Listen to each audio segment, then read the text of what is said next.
The black Zenith everyone ignored at auction until I saw what was inside. The bid number was printed in faded orange ink on a small card clipped to my lanyard. Number 214, that was me. That was all I was in this place. A number on a card, a human in a hall built for everyone else. The Kareth auction yards were loud in a way that had nothing to do with sound. There were hundreds of beings packed into a space the size of a football stadium, and most of them communicated through frequencies I could not hear. Chemical signals I could not smell and light pulses my eyes could not track fast enough to read. The noise I could hear was just the leftover edge of it, a low, constant rumble that pressed against my ears like the building itself was breathing. I had been working salvage appraisal for 11 years. 6 of those years had been spent in human-only yards on the outer ring colonies, where the work was straightforward and the pay was just enough. The last 5 had been spent here, in mixed-species commerce, where the work was complicated and the pay was better.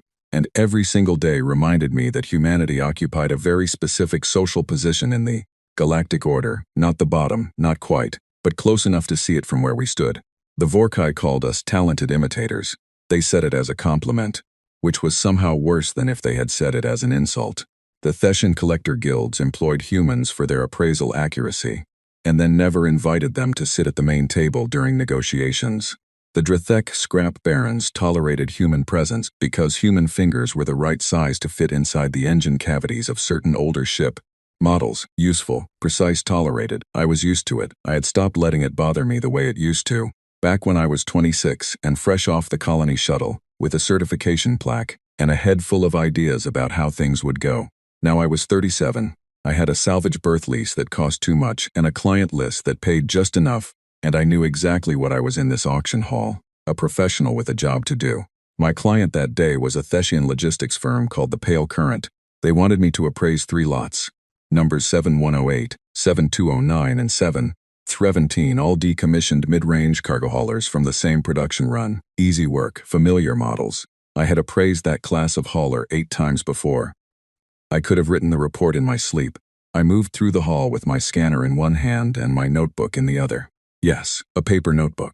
I had tried the holographic notation systems that every other appraiser in the hall used, and I had hated them. Too many layers of interface between my eyes and the information. I liked writing things down. I liked the way a pen felt when it was moving quickly, and I was thinking quickly, and the 2 things were happening at the same time. My colleagues found this strange. I had long since stopped explaining it. Lot 7108 was in good condition for its age. 1 cracked pressure seal on the 3rd cargo bay door, nothing structural. I noted it, moved on. Lot 7209 had a fuel line replacement that someone had done poorly, using an off-brand coupling that would last another 18 months at most before it needed replacing again. I noted it, factored it into the appraisal value, moved on. I was walking toward Lot 737 when I passed it. Lot 7441 was at the end of a row, set slightly apart from the other ships around it, as if the auction yard staff had placed it there because they were not entirely sure where else to put it. It was a Zenith-class warship, or it had been once. The Zenith line had been a mid-tier military production run from about 60 years ago, solid if not exceptional, mostly used by secondary defense fleets and border systems. This one had been painted completely black, not the gray black of a ship that had simply aged and dulled, but a deliberate even, total black, as if every surface had been coated in something that absorbed light rather than reflected it. I almost walked past it. I had 3 lots to appraise. I had a client waiting. I had a delivery deadline for my report by the end of the business day. I had no reason to stop. My scanner was already in my hand. I pointed it at the black ship out of habit, the way you might glance at something out of the corner of your eye, without meaning to look directly at it. The scanner ran its standard pass and the readout came back in under 2 seconds. I stopped walking. The hull mass was listed in the auction catalog at 4,200 standard tons. That was the listed mass for a standard decommissioned Zenith-class hull. Gutted interior, stripped systems, nothing left but the shell. My scanner was reading 7,040 tons. I looked at the readout. I looked at the ship. I looked at the readout again. A difference of 2,840 tons is not a rounding error. It is not sensor drift. It is not a calibration issue. It is the weight of something that is not supposed to be there. I stood very still for a moment and thought about that. Around me, the auction hall moved and murmured and hummed. A cluster of Vorkai merchants passed behind me, their scanner drones buzzing in a tight formation, mapping every ship in the row in seconds. Not one drone paused at lot 7441. They swept over it and moved on, registering nothing worth noting. A Drathic assessor walked along the same row on the opposite side, his handheld device sweeping in slow arcs. He glanced at the black ship once, saw the catalog listing, and kept walking. Nobody stopped. Nobody noticed. I took 3 steps closer to the black ship and ran the scanner again. This time at close range, targeting the hull directly. The reading came back identical, 7,040 tons. I switched the scanner to its material composition mode and aimed it at the outer hull surface. The readout filled with notation I had never seen before. The hull was not painted black. It was coated in something the scanner could not identify, a metamaterial compound that the device categorized only as non-standard alloy. Composition unknown. I wrote the number down in my notebook. Then I wrote it again next to the catalog number, so I could see them side by side. 200, catalog, 7,040, actual. The difference was heavier than some of the cargo haulers I had appraised that morning. I should have walked away. I should have gone to lot 7317, finished my work for the Pale Current, filed my report, gone home to my leased berth, and cooked the rice and vegetable dish I had been planning since Tuesday. That was what a sensible, practical, financially stable salvage appraiser would have done. Instead, I found the nearest auction terminal and pulled up the bidding record for lot 7,441. Current high bid, 0 no bids, not one. The lot was going to close in 40 minutes. The catalog listed a minimum opening bid of 12 Zozo standard units. That was the price of a used cargo shuttle, the kind that broke down twice a year and smelled of engine coolant and regret. It was the kind of money that I spent without much ceremony when I needed to replace equipment for the berth. It was not a life-changing sum. It was not even a meaningful sum in an auction hall where the big lots were selling for millions. I stood at the terminal for exactly 30 seconds, doing the mental arithmetic that I had trained myself to do quickly and honestly. What do I know? What don't I know? What does the gap between those two things suggest? What I knew. The ship was heavier than it should be by an amount that could not be accidental. What I didn't know, why. What the gap suggested, either someone had made a very large mistake in the catalog listing, or there was something inside that ship that no one here had found. I entered my bidder number. I placed a bid of 12,000 standard units. The terminal confirmed my bid. The screen showed the auction hall's live feed for that lot, and I could see the lot number sitting there, quiet and untouched, with my bid as the only entry. 40 minutes passed. I finished my appraisals for the Pale Current. I filed the preliminary numbers. I did not think about the black ship, or I tried not to, which is different from actually succeeding. When the auction closed, I walked back to the terminal. Lot 7,441, winner, bidder 214. The Vorkai merchant who had been standing near that row earlier drifted past me as I collected the transfer paperwork. He was broad and tall and wore the layered formal wraps that indicated senior merchant status in his culture. He looked at the paperwork in my hands. He looked at the lot number. He made a sound that his translation device rendered, after a half-second lag, as a short, polite laugh. "You purchased a coffin, human," he said. His drone cluster hummed around him as he walked away, already scanning the next row of lots, already moving on to things worth noticing. I looked down at the transfer papers. 7,041 tons of something nobody else had bothered to look at carefully enough. "Maybe," I said to no one. I folded the papers and put them in my jacket pocket. Then I went to arrange a tow. The dry dock berth I leased was on level 9 of the Kareth Yard's secondary platform. Not the prestigious upper levels where the big firms kept their equipment, but not the lowest tier either. It was functional. It had good lighting, reliable gravity plating, and a roof that only leaked atmospheric pressure during major storms, which happened twice a year and lasted about 6 hours each time. I had patched the same 3 ceiling joints 17 times and stopped counting. The tow barge delivered the black ship to my berth at 0340 in the morning, 3 hours after the auction closed.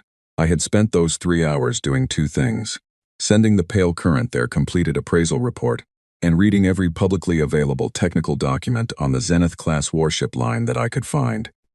There were 47 documents. I read all of them. The standard Zenith-class hull, fully equipped and combat-ready, weighed 5,800 tons. The decommissioned, stripped variant, which was what the catalog had listed, weighed 4,200 tons. No variant, no modification package, no extended configuration listed in any of those 47 documents produced a ship weighing 7,040 tons. I was standing on the dock platform when the tow barge pulled the black ship into the berth and locked it into the anchor clamps. The berth lights reflected off the hull, and I noticed again what I had noticed at the auction. The surface did not reflect properly. Light hit it and seemed to stop. There were no highlights, no sheen, no variation of brightness across the surface. It was as if the ship was somehow less present than the space around it, as if it was a silhouette of a ship rather than a ship itself. I walked a full circle around it, keeping about 3 meters of distance, just looking. The hull was seamless at first inspection. No obvious hatches, no visible airlock seals, no external sensor arrays. All of those things had been covered. The coating was not just paint. It had been applied in a way that filled every joint, every seam, every exterior fitting, so that the surface read as a single continuous form. From a distance, in the wrong light, it would look like a block of dense material rather than a ship. Someone had spent serious time and resources doing this. That was not the work of a quick paint job before an auction. That was a deliberate, careful, expensive process. I brought in the first outside help the next morning. A scanner technician named Owen Percy, one of the best equipment operators on the platform. Someone I had worked with 4 times before and trusted completely. Owen ran a full spectrum scan of the hull and came back to me 12 minutes later with a look on his face that I had never seen on Owen before. Owen was unflappable. He had once calmly continued scanning a ship while a coolant line 3 meters above him burst and sprayed the ceiling. Owen did not look unflappable now. "Marin," he said, and then stopped. "What did the scan show?" I asked. "That's the thing," he said. "The scan shows that the interior of this ship is a vacuum. Complete absence of anything, like it's just an empty sphere." I waited. "Then I ran a density pass," he said, "and it shows the interior as solid rock, granite density roughly." I waited again. "Then I tried a thermal map," he said, "and it came back as deep ocean. Cold, pressurized, liquid. None of those things are true at the same time. None of those things are true at all. My equipment is telling me 3 completely contradictory things about what is inside this hull, and I have no idea which one is real, if any of them are real, and I need you to understand that I find this personally upsetting." He took his equipment and left the berth before lunch. He was polite about it, but he left. I brought in 2 more specialists over the next 2 days. A structural resonance analyst named Clara Whitfield, who had 15 years of experience reading ship interiors through their vibration patterns.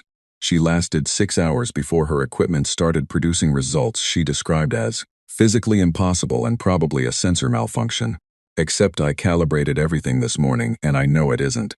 She left, taking her instruments with her and leaving a very short invoice. The second specialist was a former military systems analyst named Declan Marsh, who had clearance to operate scanning equipment that was not available to civilian appraisers. He lasted 4 hours. He did not offer an explanation when he left. He just packed his case, looked at the ship for a long moment the same way you might look at something large and unpredictable in the middle of a road, and walked out. After Declan left, I sat on a crate at the edge of the dock platform and thought carefully about what these 3 experienced professionals had in common. They all used advanced, AI-assisted, digitally calibrated equipment. Every scan they ran was processed through software that received data, ran it through algorithmic filters, and produced a readable output. The equipment was excellent. The software was current. The results were nonsense. The hull was designed to defeat exactly that kind of reading. Whatever the coating was made of, it was built to interact with electronic scanning in a specific way. Not by blocking it completely, which would have been obvious, but by feeding it contradictory data. The scan would return a reading, but the reading would be wrong in a different way every time, so that any automated system trying to analyze the results would find no consistent pattern to work with and produce nothing useful. I thought about that for a while. I thought about who would build something like that, and why. Then I thought about what was left when you took away every electronic tool. I went to my equipment locker at the back of the berth and opened it. Most of what was inside was standard salvage gear, plasma cutter, adhesive clamps, pressure testing equipment, emergency seals. But at the bottom of the locker, in a canvas roll that I had carried with me since my first salvage job 11 years ago, was a set of tools that I had never once used on a professional job, and had taken light teasing about from every colleague who had ever seen them.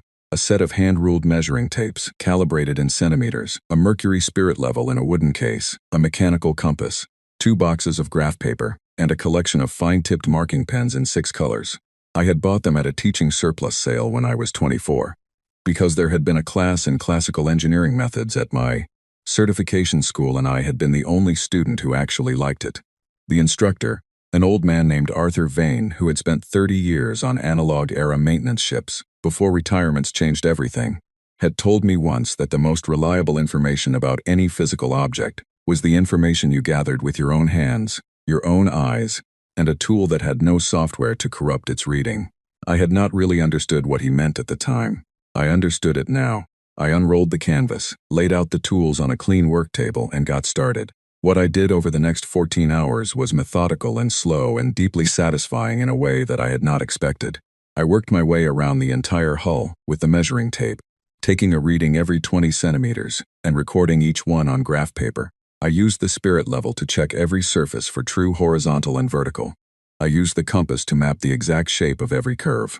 My hands moved over the surface of the hull in systematic rows, feeling for variations in texture, for rises or depressions, for changes in the density of the coating. The coating was not uniform. That was the first thing I found. There were areas, specific, bounded areas, where the material was slightly thinner. The variation was small enough that any electronic scanner, looking for gross structural features, would have missed it entirely. To a hand running slowly and deliberately along the surface, paying attention, it was there. I mapped every one of those areas on my graph paper. When I had finished and stepped back to look at the map I had made, the pattern was clear. There were 4 such areas on the port side of the hull, 3 on the starboard, 2 on the ventral surface. Each one was roughly oval, roughly the same size, and each one was centered on what my hands could feel, faintly, as a raised edge running just beneath the coating, a seam, covered, filled, smoothed over but still physically present, because no amount of coating material can change the underlying geometry of a hull that was built with access points built into it. 9 hidden hatches. 9. A gutted, worthless auction hull does not need 9 hidden hatches. I chose the largest of the ventral hatches because it was closest to what I estimated, based on my hull measurements, was the geometric center of the ship.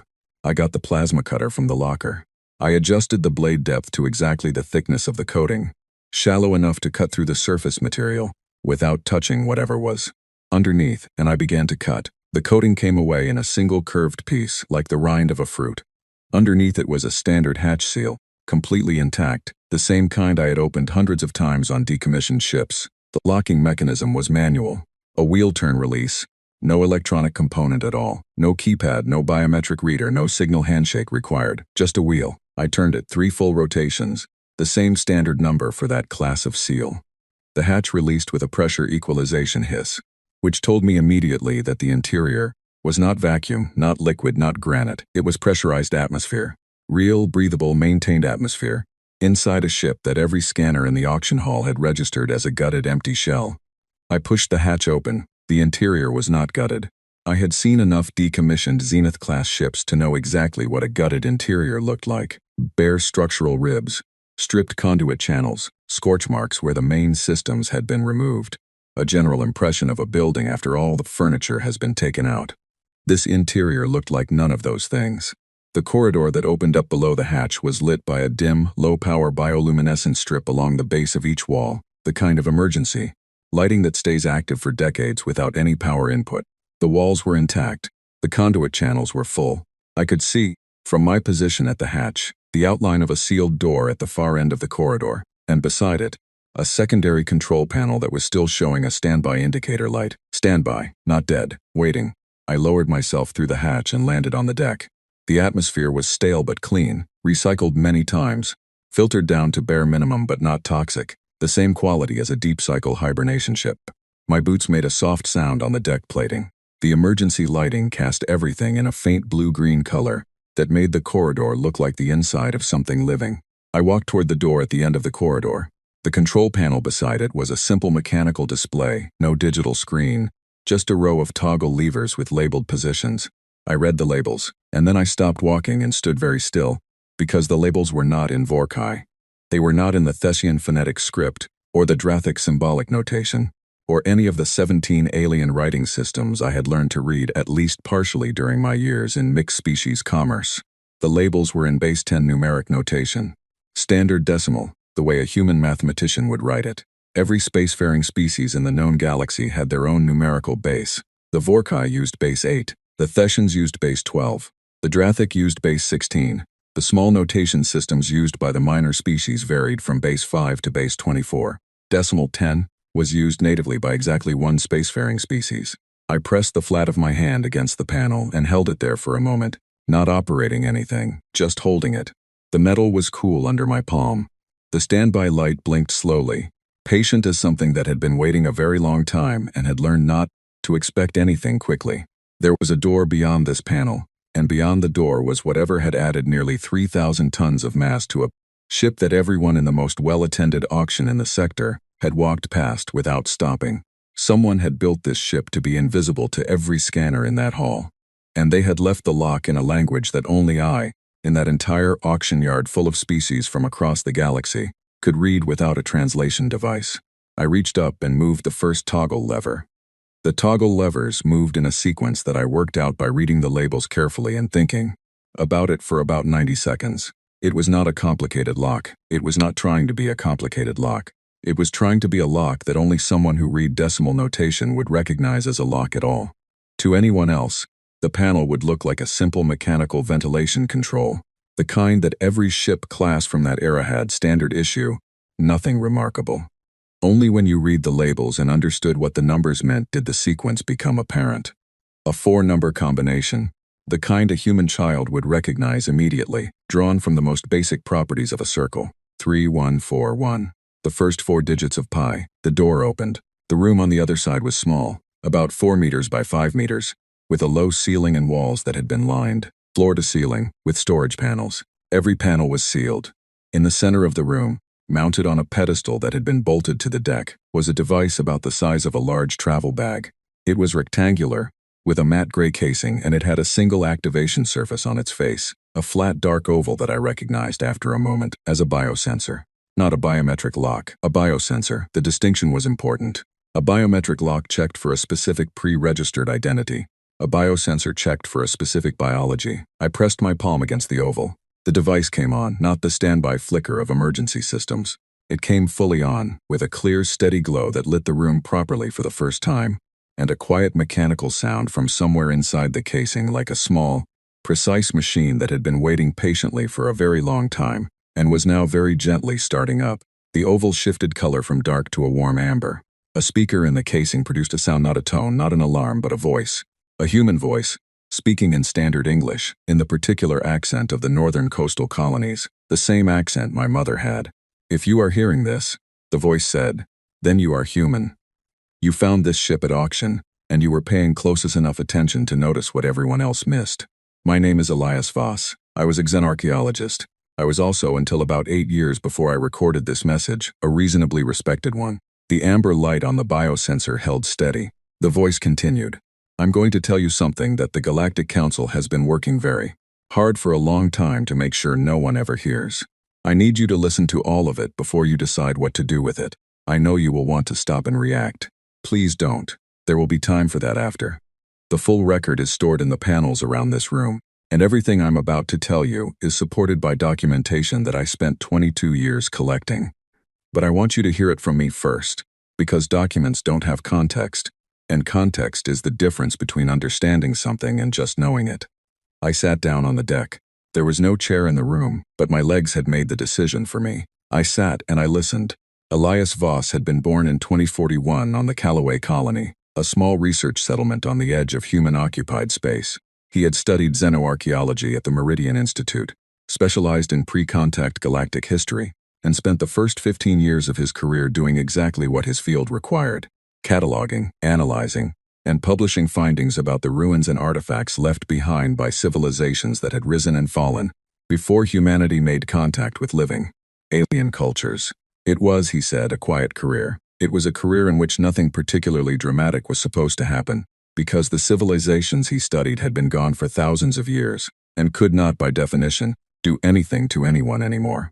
He had found the first anomaly on a survey mission to a ruin site in the Vardith system, a set of ruins that the official galactic record attributed to a minor extinct species called the Kathon, believed to have been a low-technology civilization that had never achieved space travel. He had been cataloging stone structures when he noticed, in the foundation layer of what was supposed to be a primitive building complex, a series of mathematical inscriptions, not decorative, not symbolic, precise functional mathematical notation in decimal base, calculating orbital mechanics for a heliocentric solar system. Primitive civilizations that had never achieved space travel did not calculate orbital mechanics. Primitive civilizations also did not carve decimal notation with the precision he was looking at. He had cross-referenced the findings with 17 other ruined sites across 4 systems that were officially attributed to the same Chthon civilization. Every single one showed the same pattern when examined carefully. Surface characteristics consistent with a low-technology culture, but foundation elements that told a completely different story. Materials that should not exist at the stated technological level. Engineering precision that went far beyond what any pre-space civilization could have produced. Mathematical notation in base 10 running through the base layer of every structure, like a signature embedded in the original construction, invisible unless you were looking for it, and impossible to explain unless the builders were something other than what the official record claimed. He took his findings to the Meridian Institute. They told him his survey equipment had been compromised. He replaced the equipment and resurveyed. He got the same results. He took the new results back to the institute. They told him he was misinterpreting the data. He asked them to send an independent team to verify. They sent a team. The team's report, when it was published, found nothing unusual at the Vardith site. Elias went back to the Vardith site himself and found that the foundation layer he had documented had been removed, not eroded, not disturbed by time, removed cleanly, completely, and recently. That was when Elias Voss stopped publishing his findings and started hiding them. Over the next 22 years, he visited 63 ruin sites across the galactic arm. He worked alone, used analog instruments, kept no digital records, and told no one what he was looking for. What he found site by site, survey by survey, built into a picture so large and so consistent that he said in the recording that there had been a period of about 2 years, around the middle of his investigation, when he had not been able to sleep properly because every time he lay down in the dark and closed his eyes, the scale of what he was looking at simply would not let him rest. The ruins were not from a collection of different minor extinct species. They were all from one species, one civilization, a civilization that had been spacefaring, not just spacefaring but dominant, expansive, architecturally sophisticated, mathematically advanced, approximately 12,000 years ago, a civilization that had built ports, relay stations, navigation beacons, and research outposts across a sweep of the galactic arm that covered every system now occupied by every major species in the current Galactic Council, the Vorkai home system, the Thessian cluster, the Drathek primary worlds. Every single one had, in its geological and archaeological foundation, the same base layer, structures built by the same hands, using the same methods, in the same mathematical language, and that language was base 10 decimal. I want to be precise about what I am saying. Elias said from the recording, and his voice was level and careful in a way that told me he had practiced this part many times. I am not saying humans built those ruins.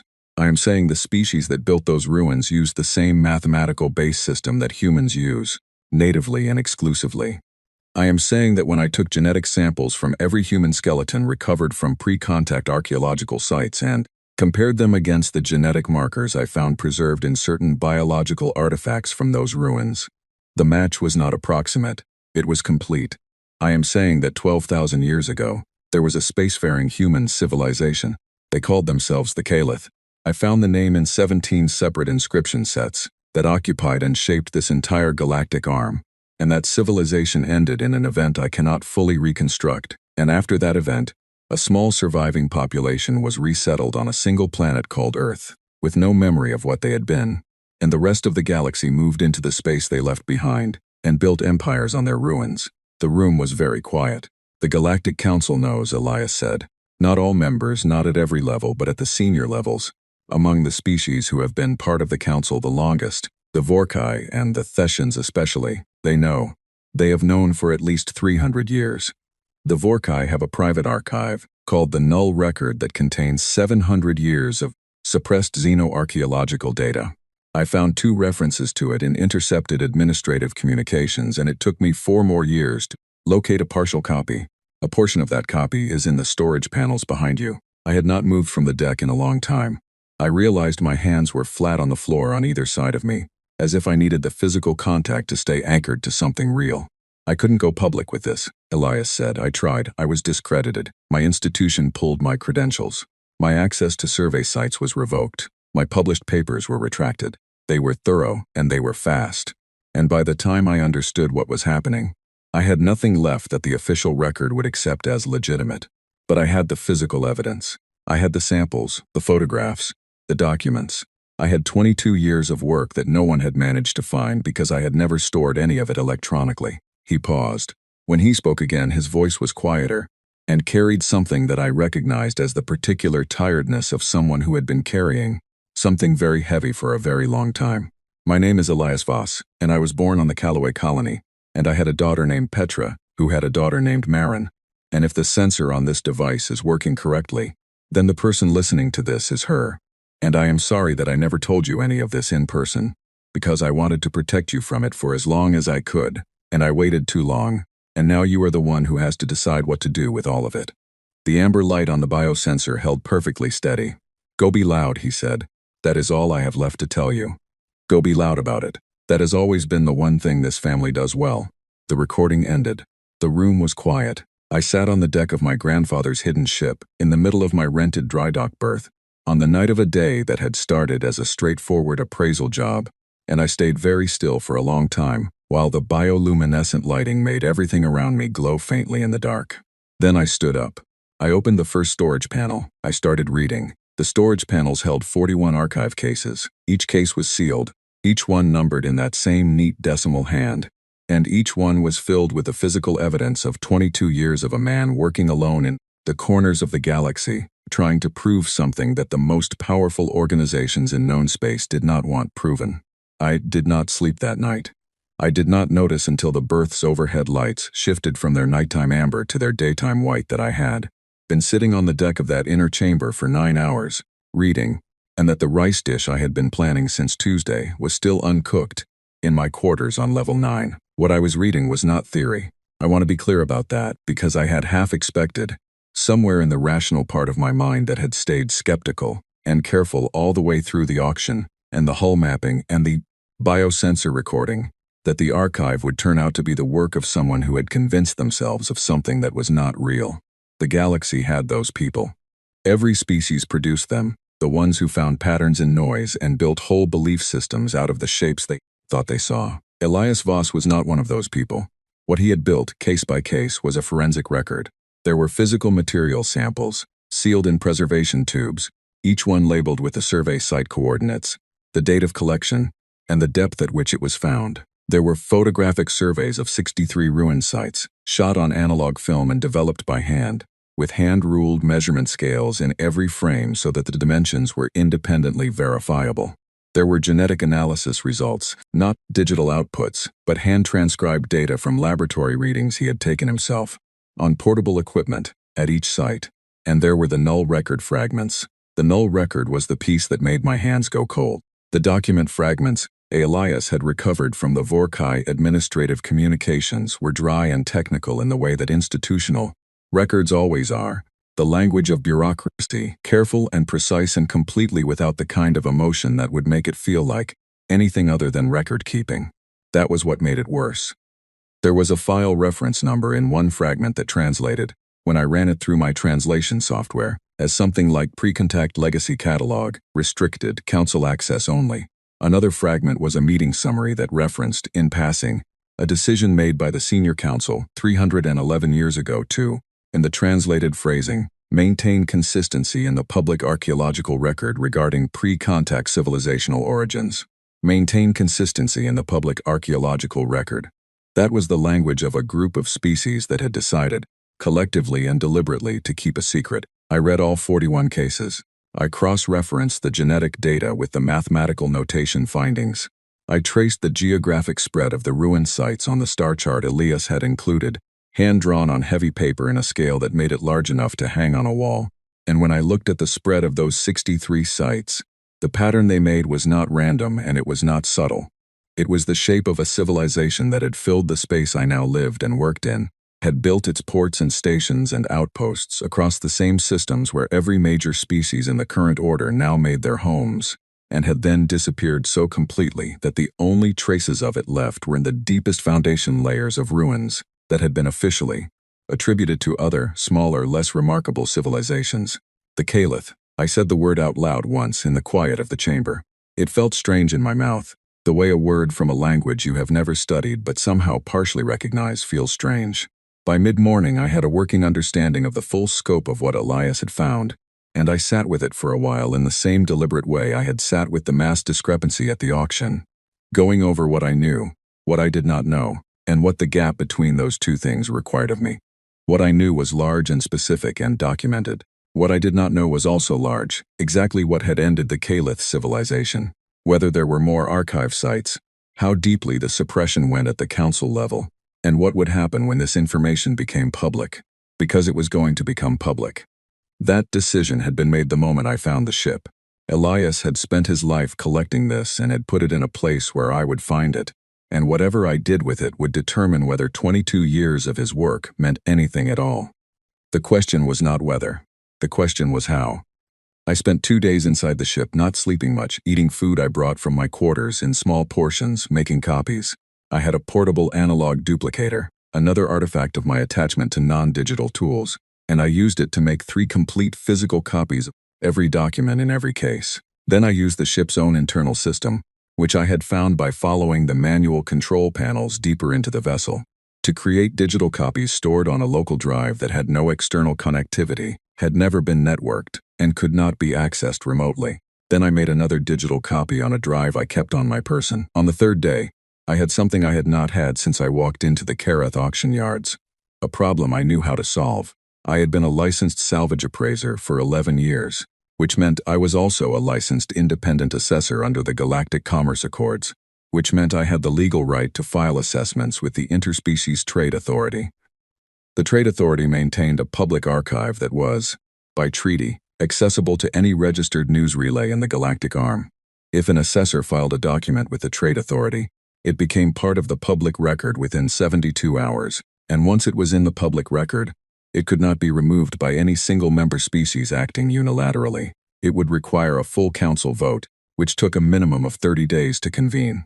30 days was longer than I needed. I also had direct transmission access to 6 independent news relays that I used for my regular appraisal work, services that broadcast to all sectors without going through any council-controlled infrastructure. I had those contacts because reliable transmission was important in my business, and I had always kept my communication options diverse for the same reason I kept analog tools in my locker. Redundancy was not weakness, it was preparation. I prepared the filing carefully. I organized the evidence in the way a legal document needs to be organized, chronological, cross-referenced, with each claim supported by the specific pieces of physical and documentary evidence that supported it. I wrote a summary in plain language that could be understood without specialist knowledge.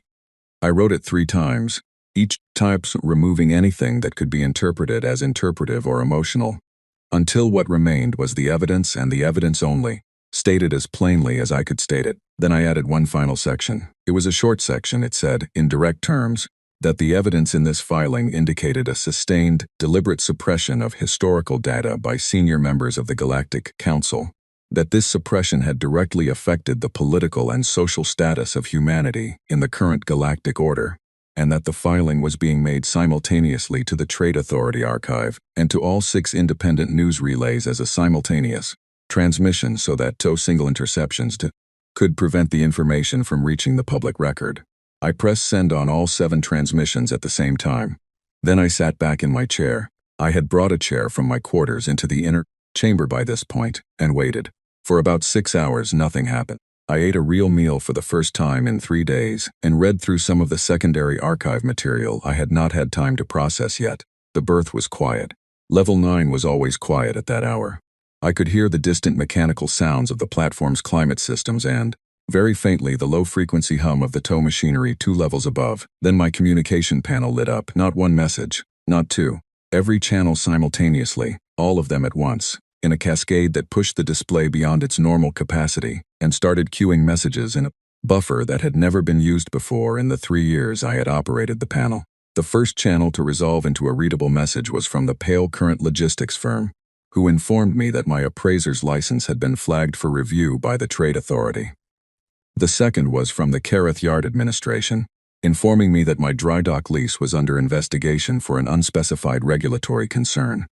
The third was from a law firm I had never heard of, representing an unnamed client, informing me that legal proceedings regarding the unauthorized disclosure of protected materials were being initiated.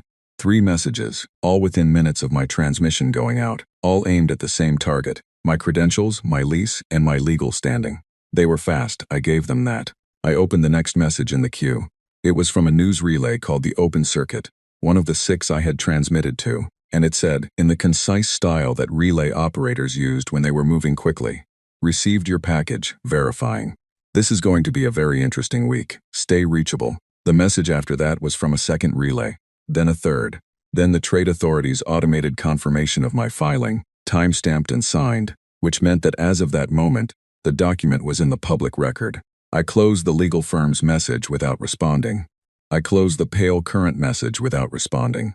I looked at the dry dock lease notification and thought about the rent I had paid through the end of the month and decided that the Kerith Yard administration was welcome to have a very complicated conversation with me about it at a time of my choosing. I opened a new channel and started a live broadcast. I had a portable camera unit that I used for documentation shoots during appraisals. I set it on a clamp mount, pointed it at the chair I was sitting in, and adjusted the framing so the background showed the inner chamber of the ship. Clearly, the sealed storage panels, the pedestal with the biosensor device, the bioluminescent lighting along the walls. I checked the transmission quality. I confirmed the broadcast was going out live through the ship's internal antenna system to the same 6 relays I had used before. Then I sat down in the chair, looked at the camera, and started talking. I have never thought of myself as a particularly good speaker. I am better at written communication than spoken, and better at listening than either. But I had grown up on colony broadcast culture, where the news came in fast and edited itself for clarity, and I had spent 11 years explaining complex appraisal findings to clients who had varying levels of technical knowledge, and the combination of those two things meant I could speak clearly about complicated things, without making them feel more complicated than they needed to be. I talked for 4 hours. I explained where I had found the ship and why I had looked at it when everyone else had walked past. I showed the mass discrepancy in the original scanner reading. I walked the camera through the hull mapping process, holding up the graph paper charts, showing the measuring tape, explaining the logic. I opened 3 of the archive cases on camera and walked through the contents, explaining what each item was and what it demonstrated. I played the recording of Elias speaking, and I watched the transmission counter climbing as I did it, the viewer numbers on the relay feeds rising in a way that I had not quite anticipated, and kept climbing. Somewhere around the 2-hour mark, the transmission counter stopped making sense as a number I could easily hold in my head. I stopped looking at it and kept talking. I showed the null record fragments. I showed the genetic data. I showed the star chart of the 63 ruin sites, large enough that the camera could read the site coordinates at the edges, and I traced the outline of what the Kalith civilization had looked like in the space it had occupied. At the 3-hour mark, my communication panel started receiving a new kind of message. These were from individual viewers, humans mostly but not all, short messages. A lot of them said very little. Some just said they were watching, some asked questions. One was from a professor at the Meridian Institute, a different professor than any Elias had dealt with, a younger one, who said that she had been trying for 4 years to get access to the same ruin sites that Elias had documented and had been blocked every time, and that she had 17 of her own students watching the broadcast with her. I read that message out loud on the broadcast and kept going. In the 4th hour, my panel received a new transmission on the diplomatic channel, which I did not use for regular communications and which I had not given to anyone. The origin code was Vorkai, senior merchant class. I recognized the identifier. It was the merchant who had been standing next to me at the auction, the one whose translation device had rendered his response to my winning bid as a short, polite laugh, the one who had said I had purchased a coffin. His message said, "You will stop this broadcast immediately. Your actions are in violation of 7 articles of the Galactic Commerce Accords. Legal representatives have been notified. All 6 relay transmissions are being blocked at the primary junction nodes as of this communication." I read his message out loud on the broadcast. Then I explained, on camera, exactly why it was too late for that to matter. The trade authority filing had been in the public record for almost 4 hours. The relay transmissions had already been received and were being rebroadcast by the relay's own secondary distribution networks, which did not route through the primary junction nodes. Physical copies of every document in the archive were held in 3 separate locations I had not disclosed, and the broadcast itself was still going out through 6 different feeds simultaneously because the relay operators, who were professionals and who understood exactly what they had received, had already shifted to backup routing. The diplomatic channel lit up again. Same identifier, I did not open it. I looked at the catcher and said, "My name is Marin Voss. My grandfather spent 22 years gathering the evidence you have now seen. He hid it in the one place he believed no one with the power to suppress it would ever bother to look carefully." He was right. I found it because I noticed something that didn't add up. And I was too stubborn to walk away from an unanswered question. The information in this archive belongs to every person in this galactic arm, because it is the history of every person in this galactic arm. It always was. Now it is simply no longer a secret. I reached over and ended the broadcast. My communication panel was displaying a number in the viewer count field that I genuinely could not process as a real quantity. I stared at it for a moment. Then I set the panel to route all diplomatic channel traffic to a holding queue, made myself a cup of tea from the emergency provisions in the ship's galley, which was intact and stocked, because of course it was, and sat back down in my chair to wait and see what the galaxy was going to do next. The first HFY warship arrived at 200 the following morning. I know the exact time because I was still awake, which was not a choice so much as a condition I had found myself in after 6 days of very little sleep, sustained entirely by the kind of focus that comes when the thing you are working on has grown so large that rest feels like it belongs to a different life. My communication panel had not been quiet for more than 11 consecutive minutes since the broadcast ended, and I had been working through the queue methodically, flagging the messages that needed a response from the ones that were legal pressure, and the ones that were news requests, and the ones that were from individual people who just wanted to say they had seen it. There were a lot of that last category. More than I had expected. More than my panel's standard queue system was designed to handle, which was why it had started grouping them in batches and displaying totals rather than individual messages. The batch total, when I last checked before the proximity alarm went off, was past 40,000. The proximity alarm was for the berth's perimeter sensors, which were designed to alert me if anything large entered the dock approach corridor without a registered landing clearance. HFY warships did not typically bother with landing clearance at civilian berths. They considered it optional. I pulled up the external camera feeds. The ship that had entered the approach corridor was not large in the way that carrier-class vessels are large. It was the compact, dense kind of large that military vessels of that class were designed to be, shaped for speed and threat rather than capacity. It had positioned itself about 200 meters from the berth entrance, which was the standard holding distance that said we are here, we are watching, and we want you to know both of those things before we say anything else. I opened the diplomatic channel queue. There were 14 new messages from the same HFY merchant identifier, stacked in sequence, each one progressively less polite than the last in a way that told a clear story about the hours between the broadcast ending and right now. The most recent one, sent about 40 minutes ago, did not use the word request at all. It used words that my translation software flagged with the notation, high formality, implied consequence, and rendered as something close to. Your physical presence and all materials in your possession are hereby subject to council recovery proceedings, and you will make yourself available immediately. I filed it in the legal pressure folder, the same way I had filed the 11 before it. Then the second proximity alarm went off. A second ship had entered the corridor on the opposite approach vector, not HFY. The beacon signature was Theshan, a Collector Guild enforcement vessel, which was a category that officially was not a military ship, but which everyone who dealt in mixed-species commerce knew functioned as one in practice. It was larger than the HFY warship, slower, built for presence rather than speed, and it had taken up a position about 300 meters from the berth entrance on the opposite side from the first ship. Both ships had clear lines of sight to my berth. Neither of them had clear lines of sight to each other, because the dock approach corridor ran in a curve along the edge of the platform, and the two ships were at opposite ends of that curve. The HFY ship could not see the Thessian ship. The Thessian ship could not see the HFY ship. Each of them thought, from their position, that they were the first to arrive.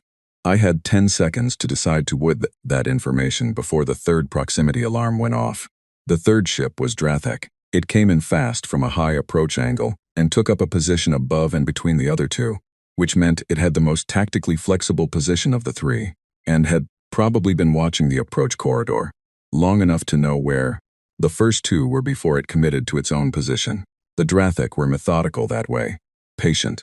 They liked to understand the arrangement of a situation before they inserted themselves into it. 3 ships, 3 species, all responding to the same event. None of them, as far as I could tell from the approach vectors, having communicated with the others before arriving. I opened a new broadcast channel, the same setup as before, camera pointed at my chair. I did not go live yet, I just prepared it.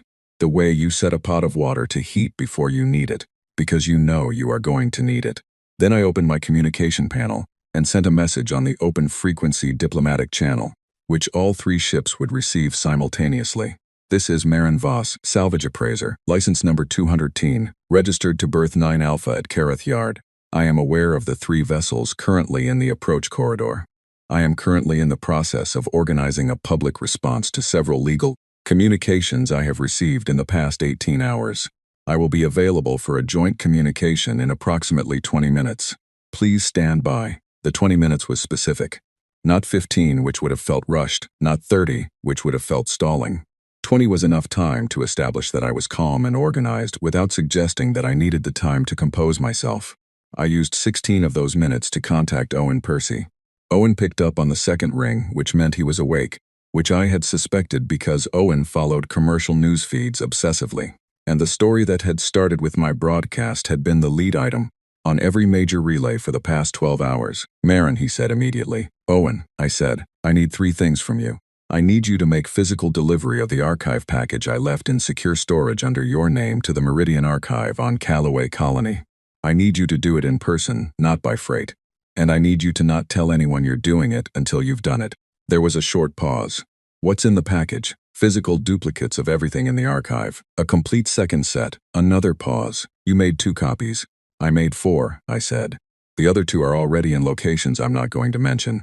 But the Callaway copy is the one I want documented as delivered to a public institution. The Meridian Archive has independent treaty status. Once those materials are in their possession, no council action can touch them. I heard Owen exhale slowly in the way he did when he was recalculating his assessment of a situation. When did you have time to do all this? I haven't slept properly in a week, I said. It turns out that helps with productivity. I'll be on the first available shuttle, he said. Take care of yourself, Marin. I thanked him and closed the channel. Then I spent the remaining 4 minutes reviewing the key points I wanted to make clearly in the next conversation, the way I always reviewed an appraisal report before delivering it to a client. What is the central finding? What supports it? What does the client need to understand? And what is the one thing I absolutely cannot let get buried in the details? At the 20-minute mark, I opened the diplomatic channel and addressed all 3 ships simultaneously. This is Marin Voss. I am opening a joint communication channel now. I am also restarting my public broadcast. Both channels are live at the same time, so this conversation is being heard publicly.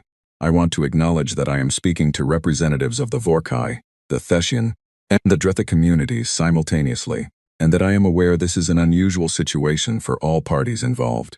There was a moment of silence on the channel that had a specific quality to it. The quality of 3 separate parties, each waiting to see whether one of the others would speak first, and each calculating what it meant that the others were present. The Drathek spoke first, which I had expected. They were generally comfortable being the ones to establish the frame of a conversation. The communication came through as translated text. Marin Voss, you have made public certain materials that are the subject of active council proceedings. You are required to provide the original documents and cease further distribution. Thank you for the direct statement, I said. I want to respond to it just as directly. The original documents are currently distributed across 4 separate secure locations, 2 of which have independent treaty protection. The Trade Authority public filing has been in the open record for 19 hours.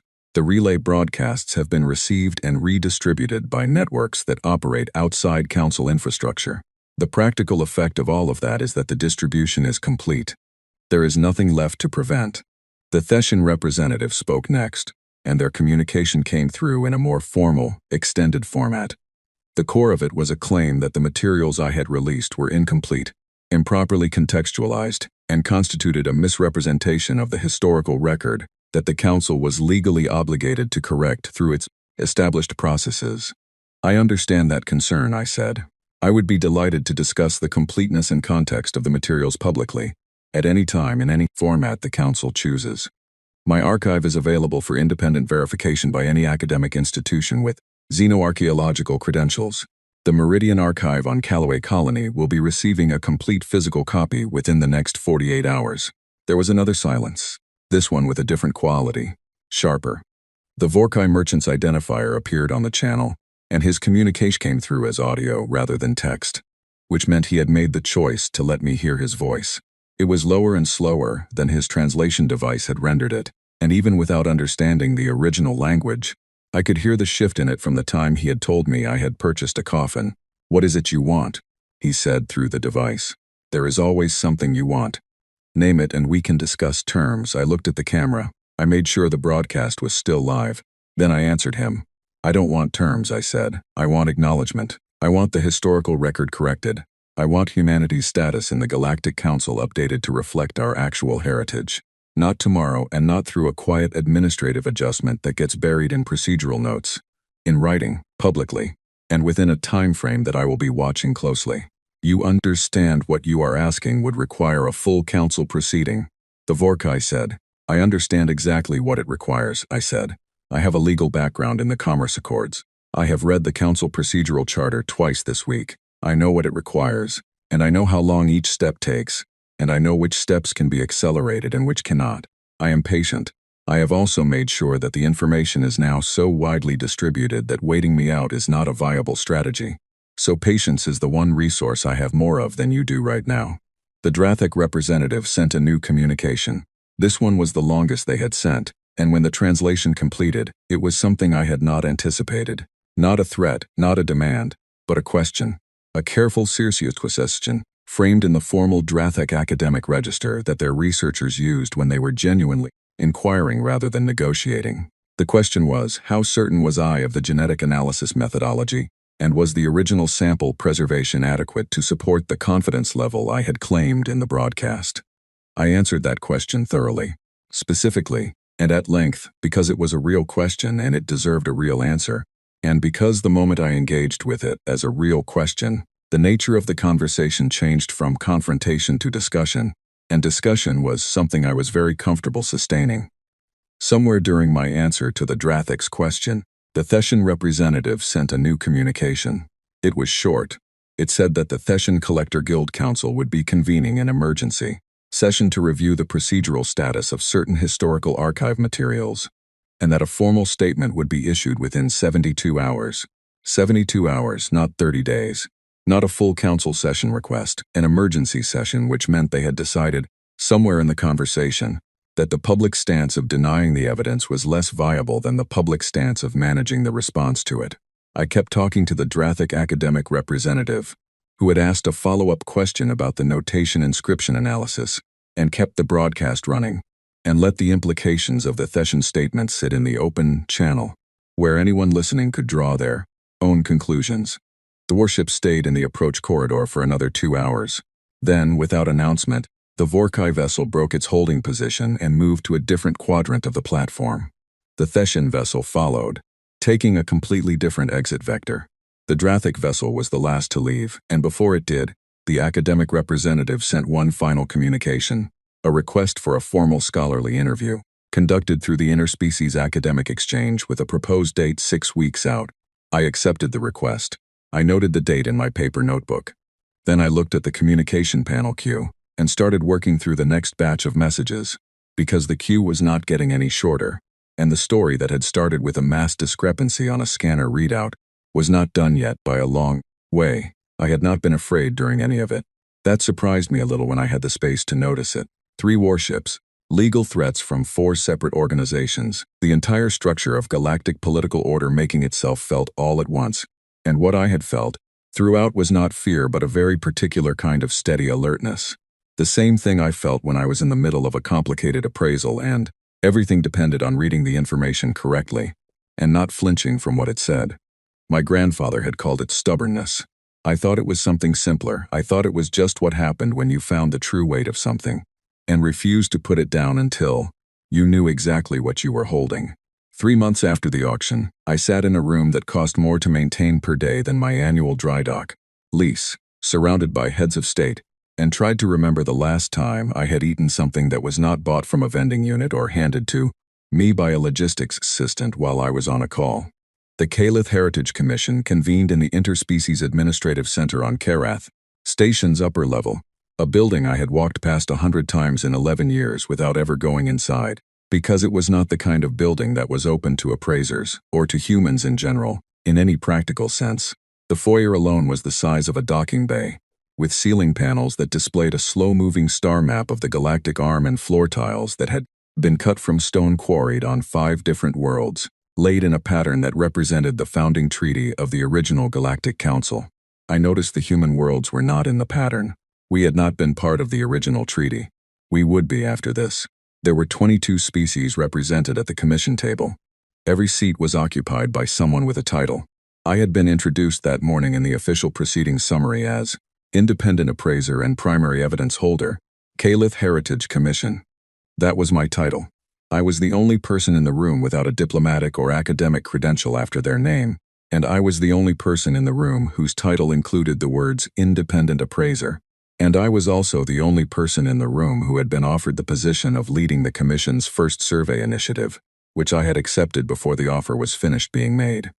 The Vorkai merchant, his name, which I had learned in the weeks of formal communication following the standoff, was Verath Kolnessian, was seated 2 positions to my left. He was a senior merchant council representative now, a title that had been hastily assigned to him once it became clear that he was going to be a central figure in however this resolved, because the Vorkai did not like having people involved in important proceedings without a formal title for them to hold.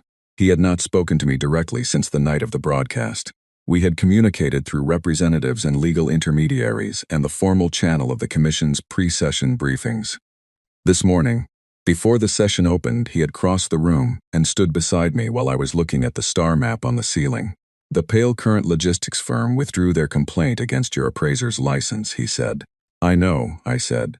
Their legal team contacted me last week. The Kareth Yard administration withdrew their lease investigation. Also last week, I said. He was quiet for a moment. He was looking at the ceiling map, the same as I was. The decimal notation, he said. My analyst reviewed the inscription data. They believe the nil record suppression was initiated before any current council member's administration. Before mine, before my predecessor's predecessor. I know that too, I said. It does not excuse it, he said. No, I said, it doesn't. He stood there for a moment longer, and then he went back to his seat, and the session was called to order. What happened in that room over the next 6 hours was, on the surface, the kind of procedural and formal work that sounds very dry when you describe it, motions and amendments and recognized statements and votes on protocol. But underneath the surface, it was the kind of work that changed the architecture of how things were arranged, the kind that does not announce itself in the moment, but that you look back on later and recognize as the point at which one state of affairs ended and another began. The Commission formally recognized the Calith Dominion as the founding precursor civilization of the Galactic Arm. Every major ruin site associated with the Calith, 63 documented, and survey teams were already finding more, was reclassified in the official archaeological record. The genetic and mathematical evidence was accepted into the permanent Galactic Academic Archive. The null record fragments were formally acknowledged as authentic, and the Vorkai Council issued a statement of institutional accountability that was notably more direct than I had expected. Given everything, it did not use the word apology. The Vorkai formal language did not have a direct equivalent of that word, but the statement used the closest construction available, which their own scholars said carried the full weight of the intent. Humanity's status in the Galactic Council was formally revised. We went from Associate Observer status, the category that also included 3 pre-space civilizations who were under galactic observation but had not yet developed faster-than-light travel, which told you everything about where we had been placed in the hierarchy, to full legacy member status, which carried retroactive seniority dated to the Calith Dominion's original formation period. That single reclassification moved humanity from the edge of the table to a position of formal precedence over 8 current council members. Seniority of civilization date. The Vorkai delegate had been the one to formally propose the motion. I had not expected that. When I checked my notes later, I found that I had written the word unexpected in the margin of my notebook and then written it again, harder, as if pressing harder made it more or less surprising than it already was. After the session, I stood in the corridor outside the chamber, with a cup of tea I had gotten from a service table, and thought about Elias for a while. Not the recording version of him, the voice in the amber light, tired and precise and careful. I thought about the version of him I had known before I found the ship. The grandfather I had visited twice as a child on the Callaway colony, who kept unusual objects on shelves and cooked well, and never talked about his work in any detail that I could remember. I thought about whether he would have found today satisfying, or whether he would have found it inadequate, and I decided, based on everything I now knew about how he thought, that he would have found it both simultaneously and would have been deeply interested in the difference between those two reactions. The survey initiative was formally approved at the close of the session, with a budget that was 3 times what had been proposed in the preliminary planning documents, because 4 species had independently added to the budget once the commission vote made the initiative's outcome politically important to be associated with. I had expected something like this and had prepared the survey methodology accordingly, building it in a way that required genuine multi-species collaboration rather than one dominant party directing the others. The methodology was accepted without significant amendment, which either meant it was very good or that the political climate made objecting to it a complicated position to hold publicly. Possibly both. Clara Whitfield, the structural resonance analyst who had fled my berth after 6 hours, sent me a message the week after the broadcast and apologized in her precise and thorough way for leaving. She asked if she could be part of the survey team. I put her on the roster as lead structural assessment specialist because she was, regardless of how she had handled her introduction to the black ship, very good at her job. She sent back a 1-sentence response: "I will not leave early this time." Owen Percy delivered the archive package to the Callaway Meridian Archive himself, as he had promised, and then took a week off because he said the trip had been more eventful than anticipated, and he needed to process it. I did not ask for details. I sent him a payment for his time that was more than his standard rate, and he sent back a message saying it was too much, and I sent back a message saying it really wasn't, and we left it there. The Drathek academic representative I had spoken with during the standoff, a researcher named Saren, which was the closest my translation software could render in English, became one of the most consistent presences in the early stages of the survey planning. She attended every preliminary meeting, asked better questions than anyone else in the room, and at one point sent me a private communication saying that she had been attempting to access the same class of ruin sites I had described for 9 years and had been blocked through a combination of administrative delays and permit complications that she had always found suspicious but had no way to challenge without standing. Now she had standing. She was planning to use it. The Black Zenith was formally classified as a Calith heritage vessel under the Commission's new protective framework, which meant no one could requisition it, sell it, dismantle it, or move it from its registered location without Commission approval. The Commission's registered location for the vessel was Berth 9 Alpha, Karath Yard, Level 9. My berth. The lease investigation was withdrawn. The lease itself was reissued at a reduced rate under heritage site maintenance provisions. I still patched the same 3 ceiling joints when the atmospheric storms came through twice a year. The Commission had offered to move the vessel to a purpose-built heritage facility.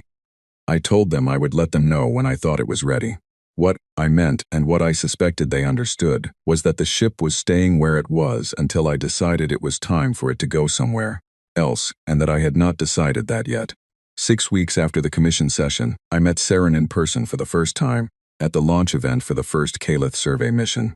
The mission was heading to a ruin site in the Vardith system, the same site where Elias had found the original Foundation inscriptions, now fully accessible and with a full international team, equipment, permits, and official standing. Saren was leading the Drathek research component. I was leading the overall survey as Commission Director.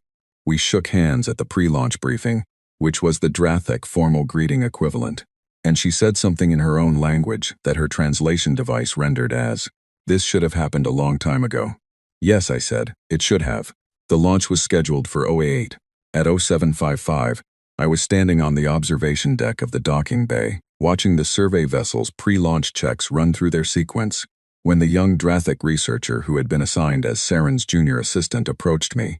She was young enough that her translation device had a slightly older model style, the kind you saw on students who hadn't updated their equipment yet. She stood beside me for a moment and watched the vessel.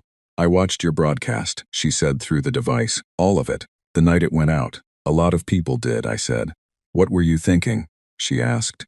"When you bid on the ship, at the auction, you didn't know what was inside yet, you just saw a number that didn't match." I thought about it honestly, the way I had trained myself to think about things. Not the answer that sounded good, but the one that was true.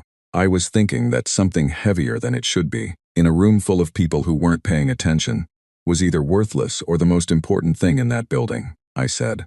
And I've never been good at walking away from a question I don't have the answer to. She considered this for a moment. Is that a human thing? She asked. I used to think it was just my thing, I said. Now I'm not so sure. At 0800 exactly, the survey vessel's engines came on. The sound they made traveled through the deck plating and up through my feet before it reached my ears. A low, deep vibration, solid and real.